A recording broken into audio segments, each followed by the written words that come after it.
Dans cette région à l'est de Moscou, la sécheresse fait rage. Ces blés n'ont pas vu la pluie depuis le mois d'avril. Leurs tiges sont trop courtes et le sol se fissure. Pour cet agriculteur, c'est une catastrophe. Si on prend un épi, vous voyez sur cette rangée, il y a juste 2 grains. La productivité est vraiment pas terrible.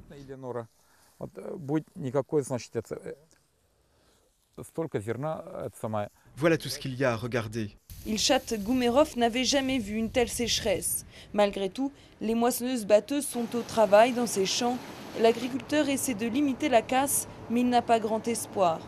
On n'a presque pas de récolte et donc on n'aura pas de bénéfices. Je pense qu'on va perdre 70% de ce qu'on avait prévu.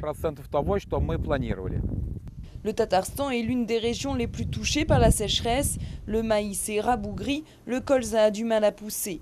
Un coup dur pour la région qui avait déjà souffert de l'hiver.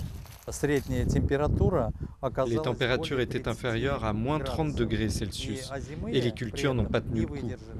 Plus de 70% des cultures d'hiver ont été détruites par le froid. En Russie, 23 régions sont en état d'urgence à cause de la sécheresse. Le pays devrait produire 10% de céréales de moins que prévu. Une tendance qui inquiète les marchés mondiaux. Les prix sur le marché domestique montent en flèche. Les prix à l'exportation augmentent aussi. Et nos problèmes se ressentent dans le monde entier. Car la Russie est le 3e exportateur mondial de blé. Les prix des céréales augmentent, celles des autres produits risquent donc de suivre. On s'attend à une hausse de l'inflation en Russie pour le mois de septembre.